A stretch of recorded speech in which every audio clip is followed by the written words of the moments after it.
Yeah. Welcome back to the All Purpose Pod for an All Purpose Life, wherever you are today and however you are listening to They Call Me Mr. You, the podcast. We thank you for making us a part of your morning, your day, and your week with your weekly mirror check before you change the world. You can find us on Facebook, Instagram, even LinkedIn, YouTube, and the Twitter. Thanks for downloading, subscribing to our show wherever you enjoy your podcast. Do the same with Football Talk with Bo, please. You can find me up at Football Talk WBO. How you doing this morning, brother? Excellent. How are you, man? Awesome, man. Awesome. Great weekend, I guess. Absolutely. Got to hang out with some buddies up at Birch Bay. If you haven't been out there, it is a beautiful area. This is in upstate Washington? Yeah, it's actually really close to the Canadian border. Ooh, was it cold? Oh, no. It's 70, 78 over the weekend? 75, 78? That's nice. Yeah. We're not seeing that kind of stuff around here even at nighttime. We're not even getting that here at night. But I want to put some thoughts out before we get into the show. You know, I've been thinking about the stick and the carrot. That's an approach that's used to kind of inspire performance. Parents use it, coaches, executives, ministers, even teachers use it. I was waiting for my wife to pick up from an event last week, and I saw this lady training her puppy. Right, I'm just sitting there watching. I had nothing else to do. I was just sitting there waiting, and every time that she tried to entice the puppy to sit, she would say, "Sit," and he would just resist. You know what I'm saying? Sit. He would sit down and he was just squeal, like it's this loud, high-pitched squeal because he didn't want to sit. But because sitting wasn't one part of what he wanted to do. But in her mind, in the owner's mind, sitting makes the puppy better. You know, and that wild, undisciplined side of his nature was what the owner was trying to curb. Why? Just so the puppy can become a dog that can be adaptable and function in any environment. I think about that kind of stuff, not just in sports, but also in life. A former baseball outfielder who went unnamed in this article I was reading, but he said, I used to like playing baseball until I started getting paid for it. The carrot works once in a while, but it doesn't have a long-term impact. Too many carrots can debilitate the ability to be motivated. You know, if a person retains an internal reward for doing a task, anything that represents an external reward weakens that motivation. Too many carrots can make the person who's an intended receiver tired of carrots. You know, they get hooked on positive reinforcement. You know, I mean, you ever seen those kids that only do good if they get a treat or get good test scores and they think ice cream is going to be at the end of the rainbow? This is not about Pavlov's dog, but the comparisons are kind of there, you know? Too many carrots get you to a place where your child will perform a household task like cleaning their room. Their first response, especially nowadays, is, what do I do if I do that? What if I get? If I clean my room, what do I get out of it? A clean room and self-respect. Yeah. How about that? You know, over time, those kids becomes adults that want to be rewarded for their work that they haven't done yet. They function on parquet floors and football fields, executive offices and boardrooms. They want to have what they actually haven't earned. You know what I'm saying? Yeah. They don't want to. And it's funny because it already happens in basketball. They get the $100 million contract. They haven't stepped on the floor yet. Yeah. And there's no for me, there's no impetus for them to walk in discipline because they already have what technically, I can't even say that they earned it per se. It's just that's what they're being awarded for being, I guess, in the right place at the right time, so to speak. You know what I'm saying? And it's a weird dichotomy. I see it in sports a lot, as you just mentioned, but also in life too. You know, those things that we get rewarded for, sometimes we don't appreciate them very much. Like the baseball player was saying, he didn't want to. He loved baseball so much until he got paid for it. Then it became something different. It became a different animal. Now it's like, okay, now your focus is on this and that and this, and the love of baseball kind of just fades to the background in the list of priorities. I mean, I've seen guys, and I won't talk about the Yankees because that's not what I want to do today. That's a rabbit hole I can't go down today. I'm not in a good mood about that, just to be real. But I've seen guys dog it running the bases, dog it chasing pop flies. I mean, it's like, that's not the love of baseball. That's something different. That's just comfortability with already having a contract, knowing your family is set, knowing generations already taken care of. Maybe it kind of behooves them to, you know, take a little day off, take a little break. Mm-hmm. Like that's what happens in sports. It happens in life too. We do it in our natural lives too, in our regular lives too. We have something that we think is a comfort, and what do? We kind of chill, take our feet off of the gas. Don't work as hard. Don't grind as hard. Let's segue into this real quick. I think you understand this part. Even with us doing podcasting, great example, right? Now, you and I have discussed this stuff many times before about the tendencies of the folks that we're talking to about our show, wanting them to support us, subscriptions on YouTube, all that kind of stuff like that. Now, we know there's a lot of people out there who do podcasts that they got different motivations. Yep. They care more about the numbers than do the people. That's not who I'm talking to today. Excuse me. But you get that, right? It's like once you have those numbers, whether it be 10,000 subscribers on Facebook or 25,000 K on YouTube, whatever it is, once you have that, there's a tendency there to begin to take your foot off the gas and just kind of just forget about the love that got you there. And now podcasting becomes a job, and a so-called business rather than something that you just love. Because I'm gonna tell you right now, I mean this with no hyperbole whatsoever. This is the highlight of my week. If I have to miss this day at 9 a.m. on Mondays, my life's not gonna be over, but there's something missing. For sure. It means for me to be here with you and to talk to the people. Mm-hmm. It matters to me, So it's like when it's not happening, I miss it, Even when Monday passes, I'm still recording episodes. You can see them on YouTube. Yep. You're doing the same thing during the week, but it's not the same when we're not doing this. And it's like allow it to die. Go ahead. And like for me, this is a great start to my Monday morning because here on the West Coast it's 6 a.m. right? So it's exactly how I start my day. I get up, I do a little bit of writing, have some coffee, run through the shower, jump on screen. It's like, oh, okay, that's my favorite way to start the week right there. Is just get in and get rolling. You look so clean today, Bo. But that's good though. I mean, there's just something about it. It's like, I guess I'm just talking out loud to the people who maybe are listening to have podcasts. Don't let the love of podcasting die. Whatever it is that drives you and you just love it and you care about it, I don't care. Even if it is sport. A sport you don't even play, but if you love it that much, don't let it die. Well, and I think on that podcasting front, there is a little bit of a difference just because once you get your subscribers, I wouldn't necessarily say that they are taking their foot off the gas, but the focus definitely changes because then once you have those, ultimately we're all trying to make it so that we can do this for a living, right? Correct.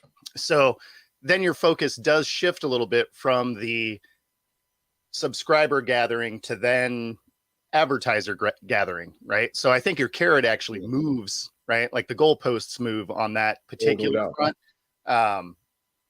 And then, it's one of those, once you've established that, then I think you're right. Then I think somebody, might take their foot off the gas, although you do definitely risk losing subscribers and advertisers, whatever, depending on what it is you do. But I don't know. I guess I always view it a little bit differently because I look at it as if someone's going to take the time out of their day to tune into my show, then I need to put the best show I can out there. And it's disrespectful to their time if I don't. Copy that.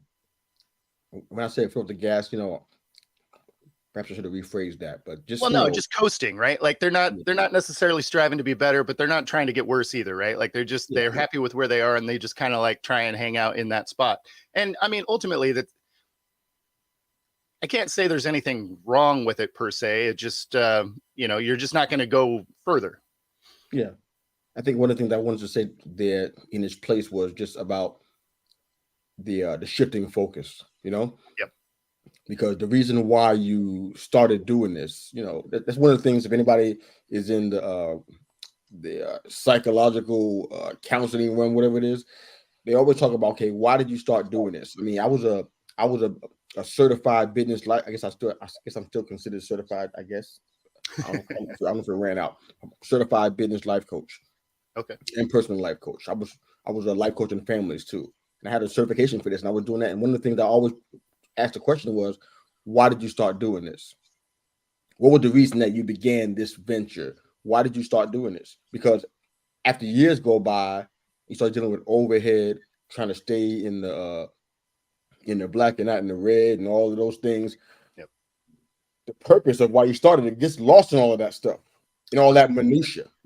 All of the vendors and customers and promotions and marketing and blah blah blah blah blah blah. It gets lost. Yeah. So it's good to ask yourself, why did you start this? So I'm talking about the shift in focus. That's what I mean.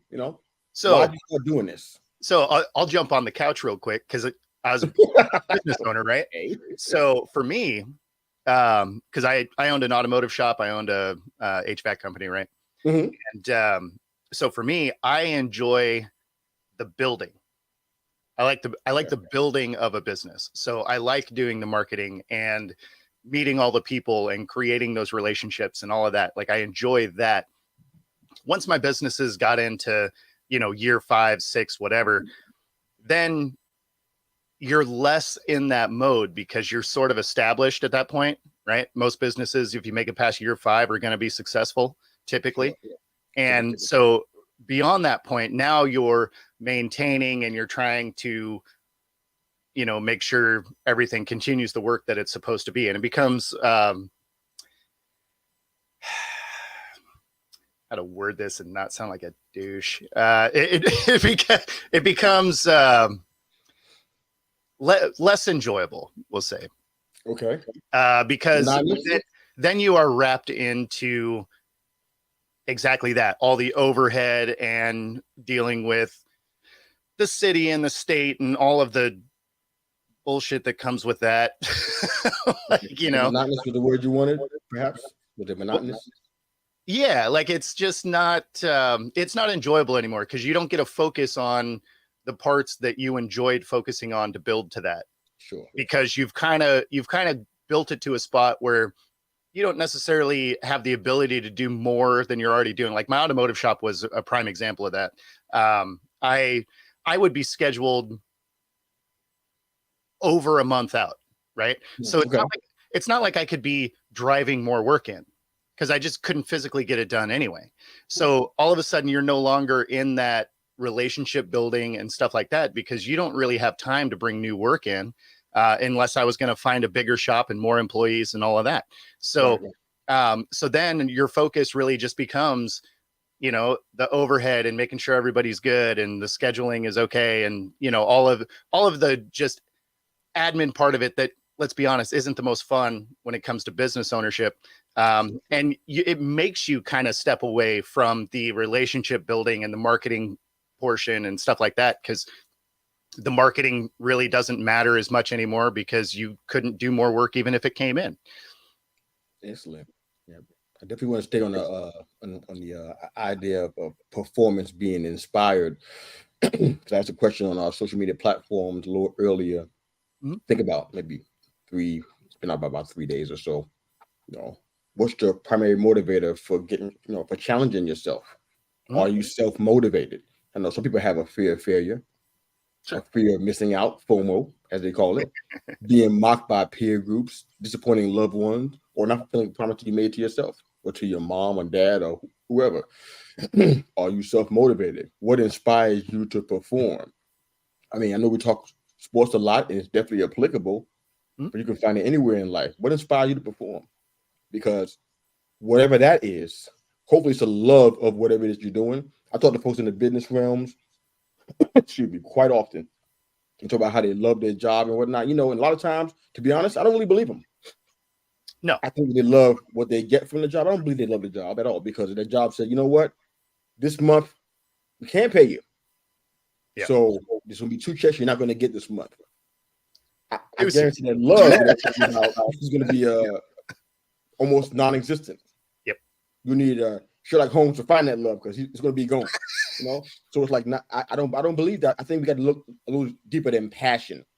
When I hear that word, honestly, I cringe. If you guys are listening and love the word passion, don't mean to offend you, but I ain't feeling it.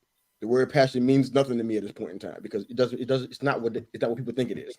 or what it's represented to be, because passion, it might get you out of the bed a couple of days, but not for 5 years, not for 10. You have to have some purpose, because passion it's not going to last long enough. I mean, look at that in the course of a marriage. We've been married 27 years. I mean, and we got fire in our marriage. So, I mean, but every day we renew that. We take tangible steps to do that every single day, every single week, every single month. It ain't just sitting there from 1996 and it's just still burning because of what happened then. You got to put some wood on that fire. You know what I'm saying? Yep, absolutely. I know you know what I'm talking about. You got to put wood on that fire. That passion ain't got nothing to do with it. It's about purpose. It's about commitment. What we said we would do and standing up to that. Now, unfortunately, we don't always see that in sports. I want to ask Football Talk with Bo a couple of questions as we move into the episode for today. First question, Bo. Are you self-motivated or do you need a little help? So I think that is kind of a multi-layered question there, because am I self-motivated in stuff I don't care about? No. I'm sure not. But when it comes to, like, when I was playing football, was I self-motivated? Absolutely. Absolutely. Because I wanted to be better than the guy standing across from me. Okay. So I had a very clear goal in mind. And so, when I was playing ball, I would go, I'd hit the gym at 4:30 in the morning. I'd be there for about 2 hours. And then I'd have a 3-hour practice later in the day. And then I'd hit the gym again for another hour that night. And I did that 5 days a week. And so you kind of have to be self-motivated to some degree to make that happen. Now, when it comes to, something like, I got to go out there and mow my grass, it's like, well, I feel like those grass blades might actually start getting some flowers on them. I should probably just go do that now. And, so there's levels to it, right? So if it's something that you do, even though you don't necessarily love the word, if you are passionate about it, it's something that you love, like a sport or whatever. I mean, there's the people that love gardening, for example. They will get up at the crack of dark and go trim and water and do all the things they're supposed to do to their yard. And more power to you. If you ever want to stop by mine, come on out. But yeah, I mean, so it just depends on where it is, your interests lie on the level of, kind of follow through, I would say. Okay. So yeah, I mean, I think there's different levels to it, but yeah, when it came to football, yeah, I was absolutely self-motivated, or in the business realm, right? Because everything is so intensely scheduled based in most industries. You have to be somewhat self-motivated because you have deadlines that you have to hit, and nobody's making you hit those deadlines other than you just don't want to get yelled at by angry customers. But whether it was in HVAC doing installs or whatever, or, on automotive, getting their cars back to them at the right time. All of these things they're deadlines that aren't really enforced by anything. So you do have to have some motivation on your own to make sure that all of those pieces are moving correctly. That totally makes sense. In the sports realm, so were you saying that you were self-motivated because you want to be better than the next person, or was there another reason why you motivate yourself to get out of bed and do all those things? Was there another goal? Well, I mean, the most underlying thing there is you want to win a ring. You want hardware. And so the way to do that is to be the best, and then to help the rest of your guys on your team be the best. So there was like in practice, a lot of the receivers on our team did not love practice against me because I played at full speed all week.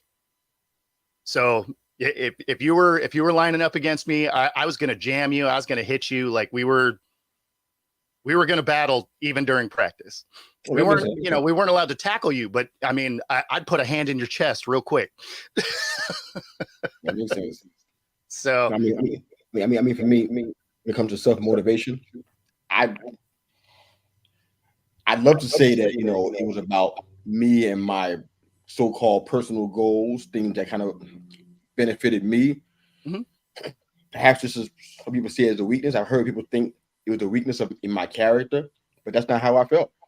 Sure. I always felt like it was a greater picture for everything that I was doing. Even when in the realm of podcasting, I mean, we've been doing this since the pandemic started. This is, I think, going into year 3 in September. One of the reasons why, I mean, like I said, there's so many podcasters around us, especially on Twitter. It's almost like everybody and even their grandma got a podcast about cats. I mean, it's rampant at this point in time, and it's like some of the substances is kind of missing from some of that. But I mean, I don't do this because I want to be the number one podcaster in the world. I want to be up there with whoever the number one person is. I'm blanking out on names like Joe Rogan. I'm honestly, from my heart, man. That's not my goal. I want to have 5-digit subscribers. Of course, I want that. I want to reach people, in places where they may not normally hear my voice. Yeah, but those goals don't. That's not where I'm at. I want to impact people. I want to make folks think about things a little bit more competently and maybe perhaps create better habits. And I feel like if a neighborhood, if a family listen to this show and they create good habits, that can become a neighborhood that creates good habits. That can become a city and a state that creates good habits. That becomes a nation. I got a master plan here, man. It ain't got nothing to do with me. I'm just trying to I'm trying to just help make things better. That's all the show is really supposed to be all about. You know what I'm saying? But that's what the motivation is. I don't think about, I can have a nice mansion and stuff. I don't even think about that kind of stuff, especially not as it pertains to the podcast. But let's jump in a little bit. You have any other thoughts about self-motivation in sports or otherwise? Any other thoughts? No, I mean, the only thing I can say is no matter what it is you're doing, you do have to have some goal in mind, because then you could have all the motivation in the world. You don't have anything you're driving towards. So you do have to have either some personal or, professional goals, whatever. You got to have a clear path to it. And then, so this is one thing that served me well that I think people get hung up on a lot is a lot of times, even if you have a goal out there, right? Stuff happens because at the end of the day, the universe looks at your goal and then chuckles and is like, oh, let's see what you do here. And so you get obstacles all the time. And a lot of people end up getting hung up on the obstacle that's itself. And one of the things that I've always done, and it's probably why I stay really calm when, things happen, is the obstacle comes, whatever happens. And my immediate thought process has nothing to do with whatever obstacle just got dropped in my lap. It's always, okay, well, how do I get around that? Like my brain immediately goes to, how do I get back on track? It doesn't focus on whatever obstacle just became in my way. So like one of the things that always pops in my head, my response wise, is my wife blew up the engine in our Escalade, and she's Italian. She has, that loud Italian father that'll, go off the handle about the smallest thing. Right. So she's like, oh yeah, something happened. She confused the low oil light with the change oil light, and smoked the motor. Right. And whatever. And so I was at a buddy's house, and she's like, oh yeah, it made a funny noise. And I'm like, okay, well, I'll check it out when I get home. And I get in the driveway, I hit the key, and the engine's just like, knock, knock, knock. And I was like, oh, okay, that thing's smoked. And I walk in the house, and I was like, oh, it's, yeah, the engine is toast. And she's looking at me like I'm going to yell at her. Right. And I'm just like, I mean, that's unfortunate. And that was it. Like that's all the longer I thought about that particular obstacle in my life. Is just like, okay, well, I'll deal with that. And then I'm back to back on the track of where I'm supposed to be. So if there's anything that I can, give to the listeners, it's make sure you're not spending very much time looking at the obstacle itself. Get your focus back on whatever your goal is, because there's going to be more obstacles. And the longer you focus on them, the further away you get from your goal. Gotcha. I love that. Okay. Yeah. I'm learning so much about you, man. I love Italian food, so I gotta get out there and give me some of that. Yeah, I love that stuff a lot. Maybe perhaps too much, but I love the thoughts about staying focused on the goal and not the obstacle. I mean, it's not revolutionary what you said. I mean, something that we should be Oh, for doing. sure. I love to hear that people are actually thinking like that because I don't hear that very often. And I'm in professional circles and stuff, and I hear it there, but outside of that, I don't hear it very often, even in the spiritual circles that I run in. And I'm like, this is profound thinking. So love that you share that with our listeners today, man. Appreciate that. Let's Yeah. jump into a little bit of CFB. All right. Yep. I'm decked out in my amazing blue, so I'm gonna spend a little time talking about Michigan. All right. Yep. But this is gonna be a tough one for me. I mean, I got so many feelings right now about this. I'm like, so help me stay on track. Don't let me go off the rails, man. Help me stay on track. I'm gonna need you today, brother. But I got the more research I did, the more ticked off I got. So help me out. I'm wondering here if Michigan has a serious recruiting problem. Now, I know that there's other universities that have issues with recruiting. It's not like it's just us, but I ain't watching them. I'm watching us. So I'm talking about what I'm seeing here. Apparently, we're like second behind Georgia, but it don't feel like it sometimes. If I go back historically and look at the last 3 years alone, you know what I'm saying? We haven't had a whole lot of so-called 5-star recruits. And in the world of recruiting, stars mean something to a degree. Hold on, man. Don't jump on me just yet. Hold on. A 5-star prospect is supposed to be one of the nation's top 25, top 30 players, right? Mm-hmm. 4 stars would be somebody in the top 250s, 300s. But if the whole class is weak, those numbers get skewed. It almost doesn't even matter that much if you have a 5-star out of a really bad class, right? Mm-hmm. The difference or the variance between the two of them may not be that great because the class is not good. So let me class overall. Then somebody who's a 5-star or upper 4-star, they're a lot better. So it really kind of depends, and I get that. It's kind of so let me interject something right there. Let me interject something right there that will actually make you more mad. Why do you want to do that then? Because there's something about the star system that you got to consider as well. So the star system is just like any other kind of award type thing. It's a voting style thing from writers, and there's been instances where players could buy their star ranking up because it's produced by writers, so they can be influenced. They also have carrots that can happen. So just to muddy the water a little further, there is instances where players have bought their star level up, and then at the end of the day, all the star level really does is help their preseason ranking, because after that, it's the eye test. They get out on the field and they expose themselves on whether or not they're going to make the jump to the college level anyway. So I don't care how many 5-stars you got. If they can't play once they get on the field, who cares? So I will take a whole lot of 3- and 4-star guys that have a real drive to be better because they feel like they got slighted than a bunch of 5-star guys that may or may not necessarily have the work ethic that you want to see. I'll take a lot of Rudies. I'm totally cool with being educated on this. I'm not an expert. I've been watching college football since 1982, but I'm not an expert. So I'm totally cool with learning more stuff.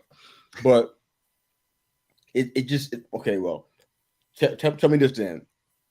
Teams like Georgia, Alabama, even Ohio State, they seem to have more of those kind of players, and they usually end up doing more with it as it pertains to playoffs and title runs and that kind of stuff. So are you saying there's no connection between the two of them? Or if you are saying that, then maybe there's hope for us. What you're saying, and I got some more questions. So obviously there is a connection, right? Like some of these, like obviously these guys are going to be really good. They're all, they're all Americans, whatever, right? So, I mean, I'm not saying that they're not, but those particular schools that you rattled off right there have most of the national championships in the last 10 to 15 years. That is the biggest recruiting aid you could ever have, because they have all the cameras on them for the national games, because every game for them matters, because they're either the returning champion or they were 2 years removed from a champion. So all of a sudden you're looking at schools like Alabama and Clemson and Ohio State and Georgia that have all won championships in the last decade. Well, that helps the recruiting class, because if a player wants to get in and win a ring, are you going to an Alabama or a Georgia? Or are you going to Appalachian State? Like, you want a shot at a ring? Yeah, your decision for schools goes way down, because the college ranking system is this convoluted, also a voting process. It's how the Huskies missed it last year. They were ahead for that fourth spot, and then somehow, without a game being played, they became the fifth seed just randomly. And it's because it's voting, right? And so it's just kind of there's weird things about it. So I actually like that they're finally going to expand the playoff system, because, at the end of the day, more of these schools need a shot, and it'll help everybody's recruiting process if it's not the same 5, 6, 7 schools that are in that Final Four every year. Okay. That sounds like a great opportunity for all parties involved. Mm-hmm. I'm just wondering. So let me ask you a question before I go into the other part about Michigan I want to talk about.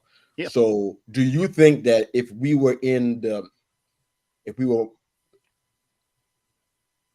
had the ability to close on more 5-star recruits, we're always in the conversation. We have visits and we even have commitments, mm-hmm. and then they decommit. Usually because of NIL or some other reason, and they decide to flip. But do you think that Michigan can take the next step if we were able to close on more 5-star recruits, or do you think that's not really a factor? I mean, like, obviously getting 5-star recruits is helpful, but you still have, 22 starters out there. So that one dude isn't necessarily going to make the difference typically. I ain't saying just one. I'm talking about like multiple, like everybody else is getting. Sure. Yeah. If you end up with an NFL level offensive line or something, yeah, obviously that makes a difference. But all of a sudden you're asking for a lot of 5-star recruits to step in. No, I mean, so will it help? Of course. Do I think that you're going to start to get more of those? Probably, because Michigan is easily the favorite to win the Big Ten. Easily. I'm listening, man, but I ain't hearing the encouragement. So you think we can do that? Where?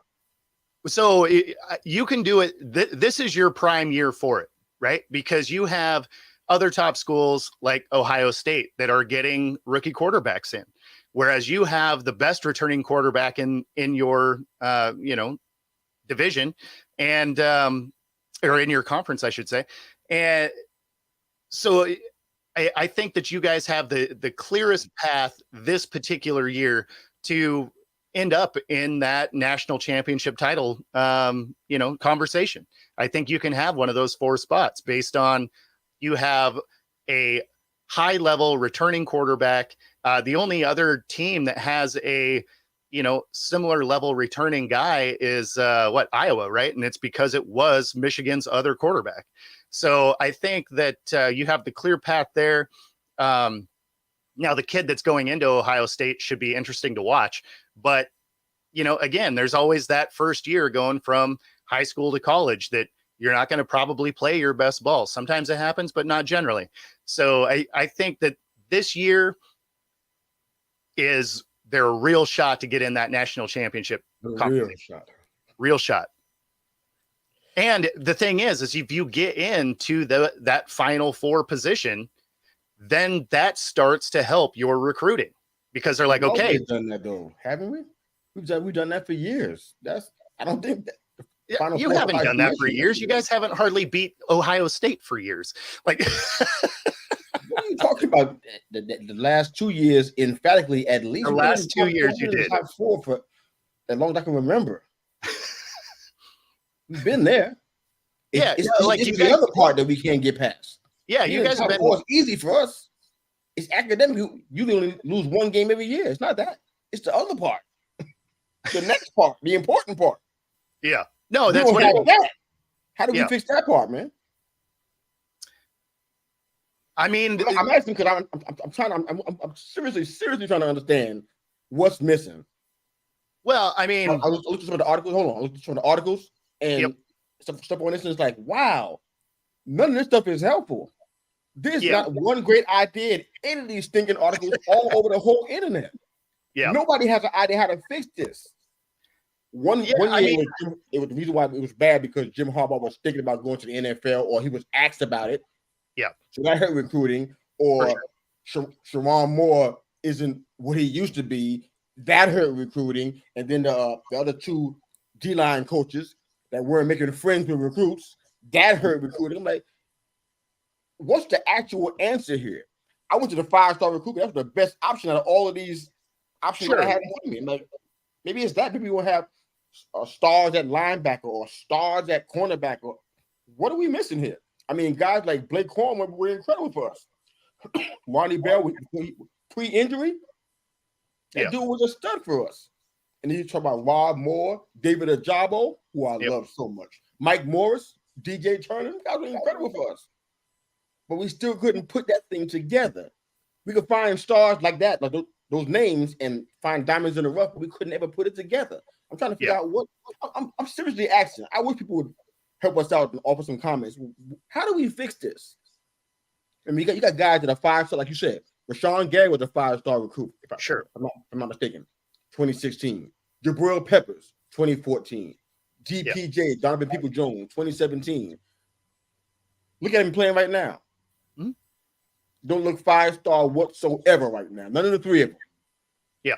So it's like, so it can't be that. It can't just be. It got to be something else. What are we missing, man? Do you have the answer? I mean, no, right? If you make it into the Final Four, you still have to win a couple of games, right? So, I mean, sometimes that just doesn't work out. I mean, look at the Bills under Jim Kelly, right? Like they went 4 times and they were a juggernaut. Like they were destroying teams, and then they get to the Super Bowl and fall flat. So, I mean, it's not necessarily that you don't have enough good players. Like sometimes you just lose a game, and football is very different than every other sport. It's one and done. So you lose, you go home. Yeah. So it has to be something, bro. I mean, if it's not the players, okay, what is it? Because it's happening at the same time every year. That's what I'm talking about. It's happening in the same place. Sure. Even when we played TCU, it happens at the same time of year. Yep. It's not happening in the regular season. We bounce back and we win most of the games that we play, if not almost all of them.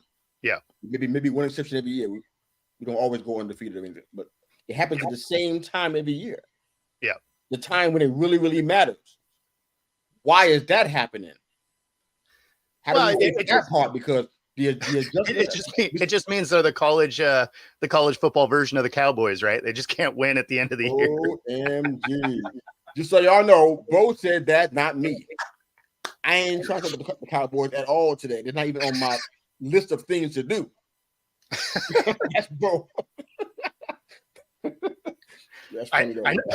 Seriously though, I seen it, and this is a basketball analogy, but I've seen it with the Knicks so many times. One of my biggest beef with them over the past maybe good 6, 7, 8 years. One of my biggest beef with them is that they struggle to make in-game adjustments. That was my biggest beef with them. Yeah. I know about shooting, defense, blah, blah, blah, blah, all important stuff. My biggest beef, in-game adjustments. I see that with this team, with Michigan. Yeah. They fail to adjust that. In the season, I see them do it. Yep. They might be down 17-0 in the first half. They come back. and stop a mud hole in whoever's on the field. I don't care who it is. Penn State, anybody. Run them over. So they're adjusting in game fine there. Mm-hmm. In the playoffs, in those games that mean a national title or not, that's when it doesn't happen. Who's that on? Is that players? No, that's coaching. Specific coaches. Who's that on? That's coaching. Because coaches are the ones that have to make adjustments. Now, if there's just what coach? What's that? Say it again. What coach? That's the head coach? Is that the head coach? Is that the offense? Who's that? Who's responsible for this debacle? Well, it's happening every year now. Yeah, I mean, it's head coach because they have final say on everything, whether it's offensive coordinator, defensive coordinator. Like if they're going to make changes or do something crazy, it's not like they're not going to tell the head coach.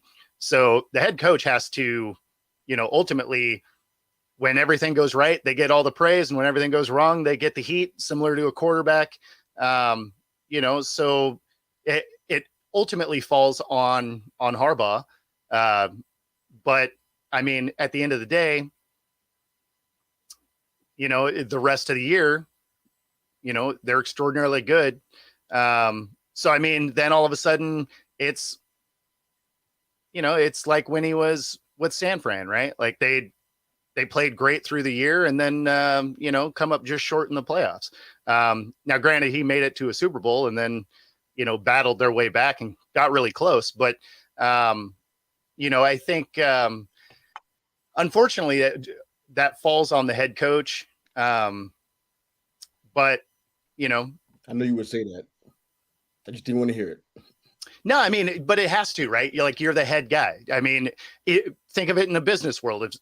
If a company fails in whatever way, there's obviously systematic issues, but the guy that takes the fall is the CEO, right? Because he's the head of the whole thing.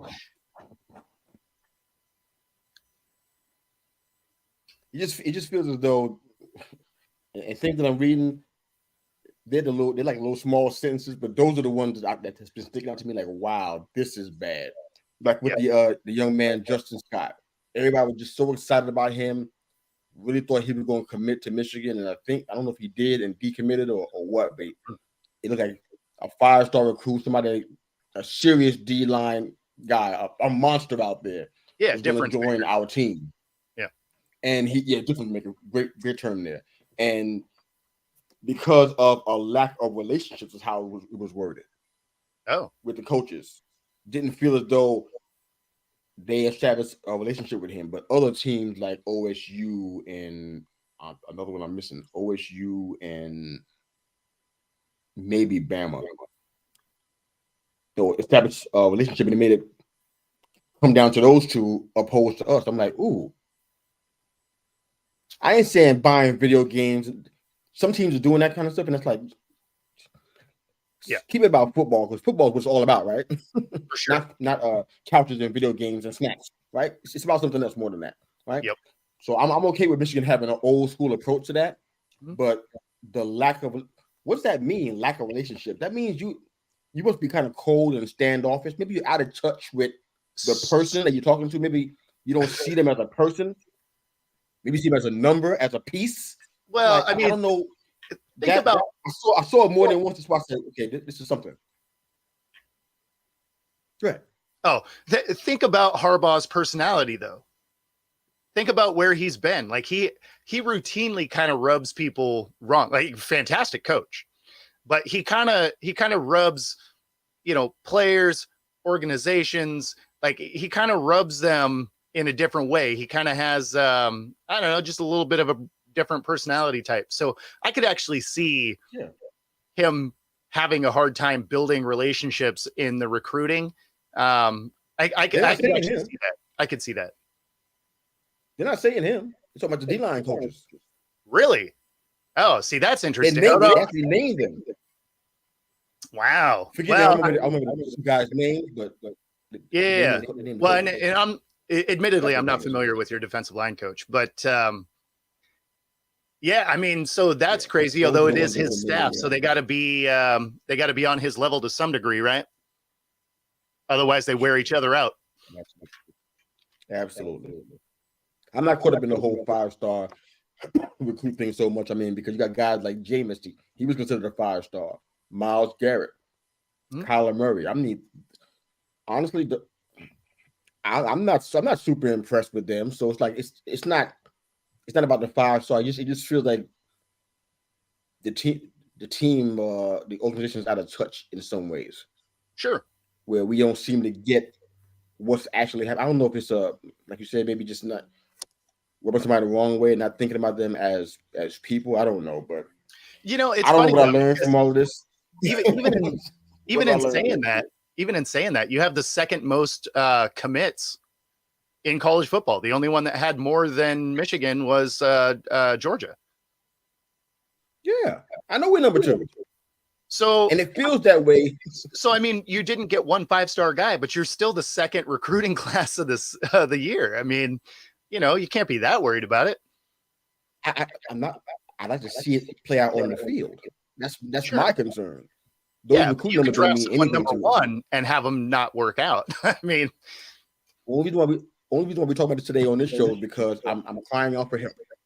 I don't care about those. I don't care about the 5-star. I don't care about that. I'm just asking for some help here. What do you guys see? That's all I'm asking for. What do you see that I'm not seeing?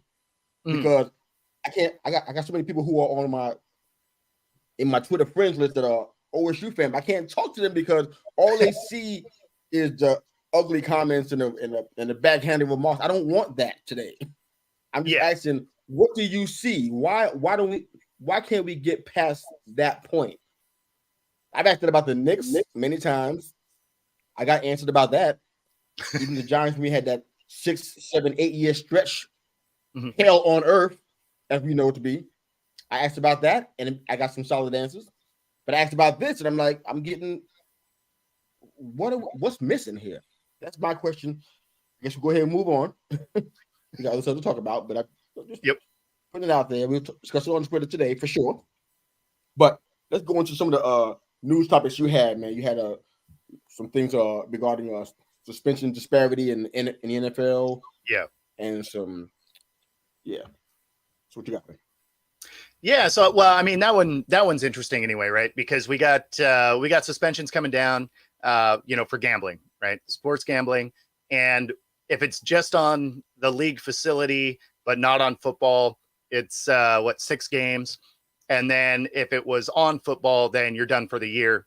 But then you look at situations like, Alvin Kamara or Tyreek Hill, right? Where they put their hands on people, right?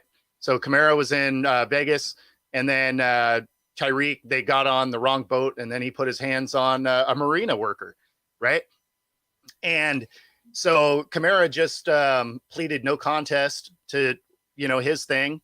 And so you look at these and you know that the league is going to be a game, maybe 2, right? Maybe.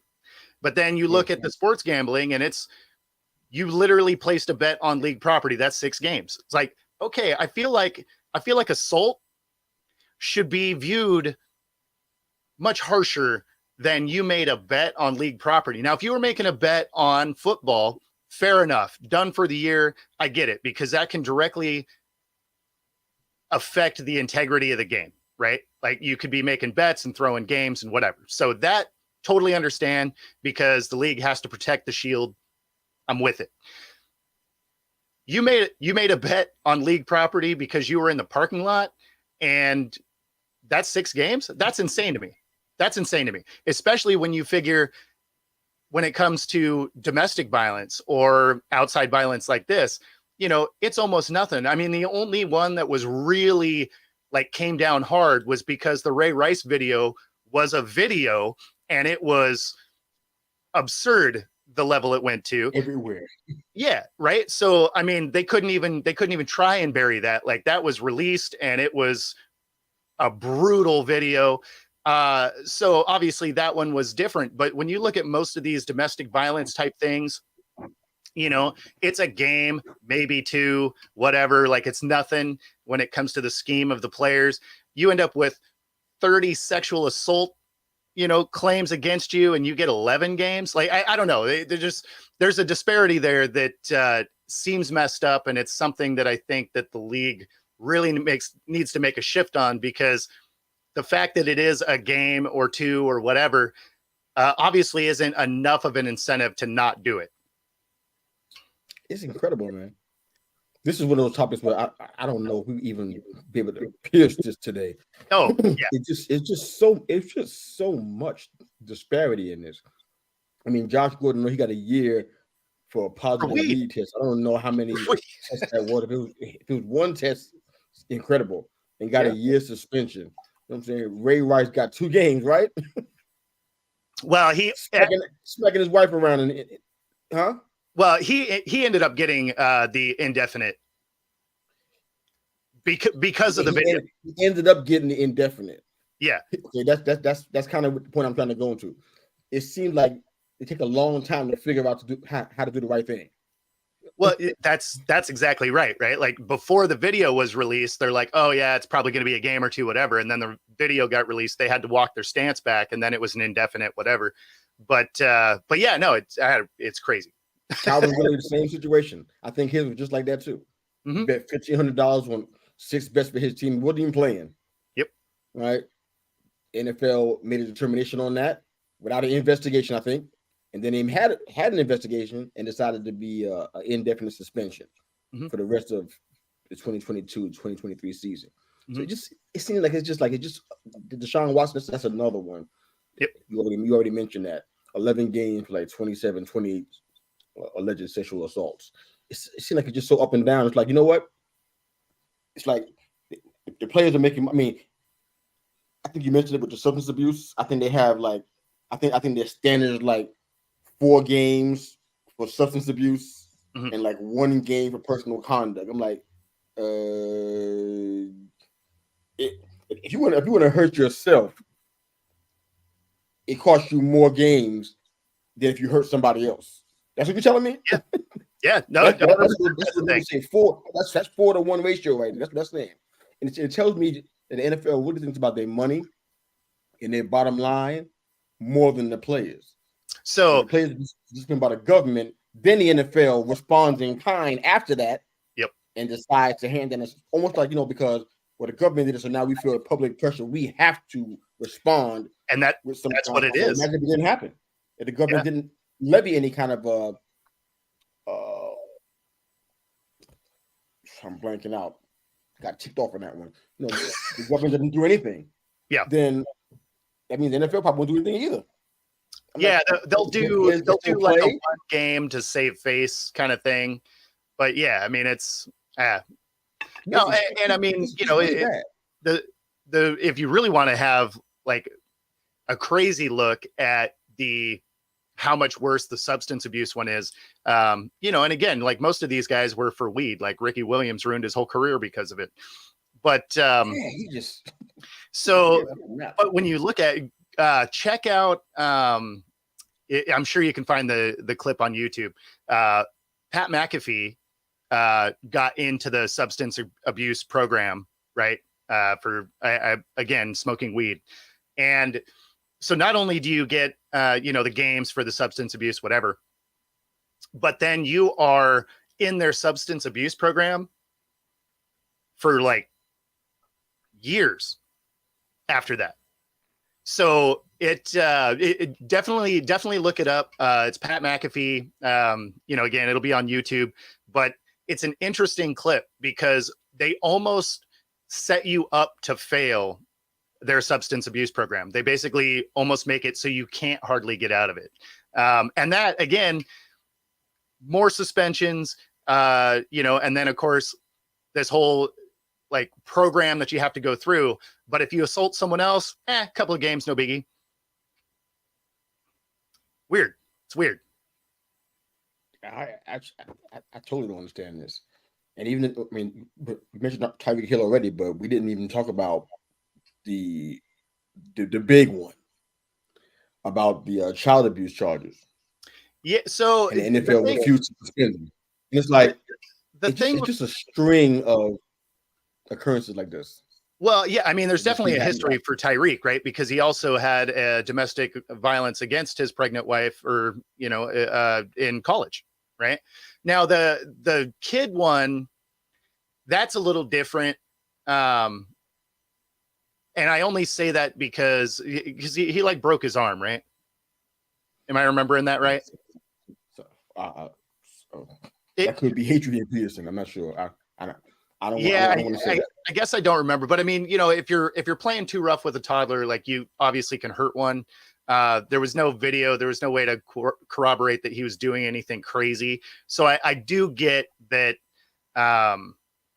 you know, nothing really came of that because there was no evidence to the contrary. Right.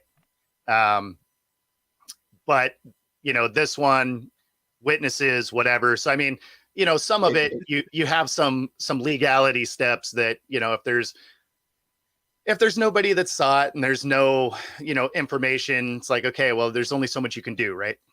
But it's just hard to understand why the NFL doesn't respond the way you would think they would. And sometimes, you know, I mean, this is just me now. I mean, I've been a football fan. Not longer than anything. I was a baseball fan a lot longer, but I was a football fan since I was a little kid. Seriously, yeah. And it's like it just amazes me that they can't get that part right after all this time. And what we do as football fans, because you and I both love the ball, mm-hmm. we indirectly kind of support this continuing it. It's not just us. So many fans out here that love the sport. They go out there and paint their chest and whatnot in 30-degree weather. Yeah. Idiots.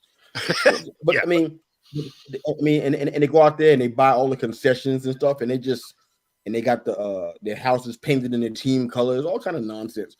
But I mean, and drive around with cars with the logos. I mean, they just support this constant. It's like, are we helping? Are we helping this continue to go on, or just separate? Because it just kind of feels like we're kind of like co-conspirators to some degree. Because if we say, you know what, we ain't having this, we ain't gonna watch this. We ain't gonna come out here and support this until you fix this problem. Yeah, I really believe in the power of one. I believe if we did that, they respond to public pressure really well, but that's how they make decisions. They don't do anything before that happens. It seems like, but yeah, I mean, like if you could get people on board for it, maybe, but I mean, there's no way that you could get enough people to act to really move the needle. And that's true on most fronts, really. But yeah, I mean, obviously we're all, you know, indirectly, you know, co-conspirators in that way because we watch the sport, we buy the things. Like, yeah, it's a fair assessment for sure. Fair enough. But I mean, it seems like in-house, you would be like, because I understand there's the NFLPA and, you know, there's precedents that have already been set. And so they kind of base it off of those things. But I think it's on some level, I think the league and the NFLPA need to be able to come together a little bit and be like, look, this is a problem that our sport has. And we're spending so much more money apologizing for these guys than if we just reevaluate the precedent that's been set and maybe reset that bar so that there's a little more pressure to not put yourself in those situations. Fair enough. All right, a couple of rapid fire questions for you, and then we get into our final question for the show. Today is going to be the day that is the deadline for the New York Football Giants and Saquon Barkley to come to some kind of deal. Mm-hmm. Yeah. If I heard right, today is Monday, right? It is Monday. The deadline. What do you think, man? Does it happen or not? And should it happen? So I don't think it happens. I think he basically has to play under the tag. So $14 million. I think it'll be. You think he would take it? What's that? Sorry, I missed you there. Take $14 million if they offer that. Do you think he would take $14 million if they offer that? So it sounded like that was part of the same money I think he had on the table originally before. Yeah, so I think that was the offer. Mm-hmm. I think it was the guaranteed money that he didn't like. So the offer was there, but I think the guarantee was lower than what he wanted. So I don't think he does. I don't know that he necessarily sits. I think it'd be bad for his career to sit. I really think that it puts him in a situation that kind of mirrors what Le'Veon Bell did, where he essentially forced himself off of a team that was pretty solid. And ultimately, you know, he sat out the year, and then he was just never that same guy. Like, it really hurt his career. And I think that you're kind of running into a situation where you got to look at the way the league is viewing your position. It's a reason why there's top backs that still aren't on teams, because they're just not paying for that position. It's why the Bengals running back, I'm mind blanking his name at the moment. Joe Mixon. Yes. So he just took a pay cut to stay on the team, right? So, I mean, if you're looking at the landscape of the NFL right now and the way that teams are viewing even top running backs, like they couldn't trade Derrick Henry, one of the most dominant running backs in the league. I mean, he was leading for the rushing title before he got hurt, and it took other players 6 weeks to catch him. I mean, and then he still finished in the top 10. He missed half the year. Like, the dude is unreal, and they still couldn't find a trade partner for him. So if you're trying to like be a real stickler over a couple of $1 million, you may find yourself on the outside looking in, because if a team is going to sign you after the fact, you're not going to make as much money. The season's already going. So it's one of those, I feel like you're, you know, throwing away $1 to save a penny. It just sort of, I feel like at this point, even if you weren't going to sign a new contract, play under the tag, but play, because, you know, it's one of those, you need that tape. If you want someone else to potentially pick you up the next year, you got to be smart about your career, because you may give up the 14 mil that you were going to get, and then you may just never land another contract. So, especially because a guy like Saquon has had an injury history. So even though he came out and balled out last year, you know, the year before he didn't, the year before that he didn't, right? Like, he's been injured. So some of those things, I think you have to be a little bit smarter as a businessman. Obviously that is asking a lot of a lot of these players that, you know, are young and, you know, kind of view things in the way of, I'm going to be able to play forever. Because if you ask any player at the beginning of their career, they think they're going to play a long time. And that's not always true. Yeah, definitely. Speaking of running backs that have injury histories, even Dalvin Cook, does he have a job yet? He doesn't. Yeah, he's not on. That speaks to what you were saying. It's pretty hard out there, huh? And you know, what, Chubb wants to be on a different team so that he can be the featured back. Nobody's made a play for him. He's still tandem back with Kareem Hunt. He should be good now because Kareem Hunt's a free agent. He's still on the team. A free agent, so you should be good now. Now you're a feature back now. Yeah, I can't see them bringing anybody else in to take his place. Yeah, I wouldn't think so. I doubt Kareem Hunt's going back to the Browns. I just don't see it. I don't see it. So I mean, he has what he wants now. That's the thing. It's just like, you know, there's just not a huge market for running backs currently. They're just viewed differently. Or if it's going to be a running back, they want it to be the Christian McCaffreys, where they are an extraordinarily athletic, really good hands. Massive injury history with him too. No, there is, but he's viewed differently because of everything he can do outside of the backfield. Whereas these guys that are true running backs, like a Saquon and a Derrick Henry, you know, those guys are viewed different because although they can catch the ball, they're not dynamic with the ball in their hand like a CMC, right? Which is why he'll get more opportunities even with the same amount of injuries, because he's just a more versatile player. And the league is really going that way because of how many different receiving type schemes come out of the backfield. All right. So final thoughts about D-Hop to the Titans. Matter of fact, I don't know how long it was going on, but I found out about real late, I think. Yeah, really busy this week. I missed it. I mean, that's just thoughts. He had the Pats and the Titans as his options, I guess. His best options. He picked the Titans. What do you think? Did you say he's going to the Titans? No, it's done. Oh, it's done. Oh, I missed that. So I was gone all weekend, so I didn't see that. So he's head of the Titans yesterday. Oh, he's head of the Titans. That's honestly, I had a lot of questions about that. I don't think we have no showtime for that, but I was just kind of wondering, like, wow. So that is the option that you had. I mean, the passing the Titans shouldn't have been the only option, but I mean, there's a lot of wide receiver needs out there beside those two, but those are the two that were the so-called the narrowest choices, and you picked the Titans. So that'll help the Titans. Duh. Yeah, I get that part. No, but, like that'll be a huge help. And why I say that is because Tannehill didn't have anybody he was throwing to. Plus, he was super inaccurate. So, yeah, people were stopping Henry because you could throw 8 in the box because you knew it was a running play 85% of the time. So now if you have somebody like a D-Hop who can catch a pass that's not on target, then then all of a sudden that does take some pressure off of Derrick Henry and be able to bust some of those runs back out.